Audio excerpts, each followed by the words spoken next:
മലയാള cinema എന്നെ വേണ്ട വിധം ഉപയോഗപ്പെടുത്തിയിട്ടില്ല എന്ന് എനിക്ക് തോന്നാറുണ്ട്. ഉണ്ടല്ലേ? ചില ജേർണലിസ്റ്റുമാർ എന്റെ ഇപ്പൊ PR ചെയ്യാൻ പോവാണ്. അല്ല, എനിക്ക് ഒരുപാട് ആൾക്കാർക്ക് ഒരുപാട് തെറ്റിദ്ധാരണകളുണ്ട് എന്നെ പറ്റി. അത് ഞാൻ മാറ്റാനും പോകാറില്ല. And I don't care. I have that attitude also. I don't care because എനിക്ക് എല്ലാവരെയും ബോധ്യപ്പെടുത്തി അവരുടെ 100% മാർക്സ് കിട്ടാൻ ഞാൻ അവിടെ ഇരിക്കുന്നില്ല. ആർക്കെങ്കിലും എന്തെങ്കിലും തെറ്റിദ്ധാരണമെങ്കിൽ എന്നോട് ചോദിച്ചാൽ ഞാൻ 1 to 1 ക്ലിയർ ചെയ്യുന്ന ഒരാളാണ്. I am 100% black and white ആണ് ഞാൻ. Genuinely I will not hide anything. പക്ഷേ തെറ്റിദ്ധാരണങ്ങൾക്ക് എനിക്കൊന്നും ചെയ്യാൻ പറ്റില്ല. അപ്പോൾ സിനിമകൾ വരാറുണ്ട്. വരുന്ന സിനിമകളിൽ ഞാൻ പിക്കപ്പ് ചെയ്ത് ഞാൻ വർക്ക് ചെയ്യാറുണ്ട്. ചില ആൾക്കാർക്ക് അത് തോന്നുന്നുണ്ടാവും അത് നല്ല സിനിമയല്ല.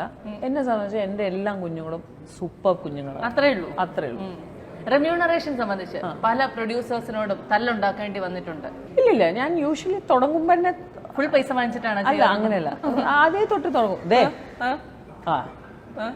ये देने का है, रखने का है, मिलने का है. ഇത് പറഞ്ഞു തീരണതിന് മുന്നേ ഒരു പൈസയൊക്കെ അക്കൗണ്ടിൽ. I am very clear. I only work for money and I need my salary. Correct. I am very clear about it. I know freebies. I don't do ഒരു ഫ്രീ വർക്ക് ഇല്ല, ഒന്നുമില്ല, ആർക്കും വേണ്ടിയും ചെയ്യാറില്ല. അത്രേ ഉള്ളൂ. അത് തന്നെ വേണം അല്ലേ? നമ്മുടെ എന്തായാലും നിങ്ങളുടെ അഭിപ്രായം പറയാൻ പോവാണ്. എന്തായാലും നിങ്ങൾ നല്ല നല്ല കാര്യങ്ങളെ എന്നെ പറ്റി പറയാൻ പോകുള്ളൂ. അതുകൊണ്ട് എനിക്ക് പുല്ലാണ്. എന്തൊക്കെ തിരക്കുകളുണ്ടെങ്കിലും വർക്ക്ഔട്ടും ഡയറ്റും ഞാൻ മുടക്കാറില്ല. ഇതെല്ലാം ചെയ്യാറുണ്ടോന്ന് തോന്നുന്നു.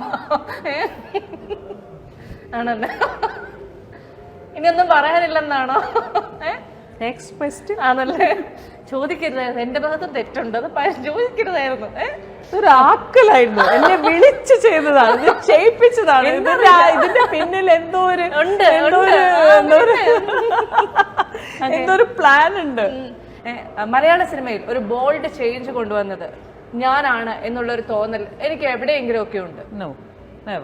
ഞങ്ങൾക്ക് ഉണ്ടല്ലോ. അത് നിങ്ങൾക്കുണ്ട്. Thank you. പക്ഷെ എനിക്ക് അങ്ങനെ തോന്നിയിട്ടില്ല. ശ്വേത ചേച്ചിയെ കുറിച്ച് ഇപ്പൊ നമ്മൾ പെട്ടെന്ന് പറയുമ്പോ എല്ലാവരും നമ്മൾ ഈ രതി നിർവേദം ഒക്കെ ചിന്തിച്ചു പോകുമല്ലോ. ഞാനില്ലേ, എനിക്ക് എപ്പോഴും ചേച്ചിയെ കുറിച്ച് ഓർമ്മ വരുന്നത് ജലശൈലി ആ പാട്ടാണ്. ആ പാട്ട് ചേച്ചി പാടൂ. യോ നോ വേ. എന്നാലും പ്ലീസ്. Laptop, mother's laptop. അത് സിനിമ ചെയ്ത് അത് എങ്ങനെ ചെയ്തു എന്ന് പറഞ്ഞാൽ എന്നോട് പറഞ്ഞു സുരേഷ് ഗോപിന്റെ അമ്മേന്റെ റോളാണ്.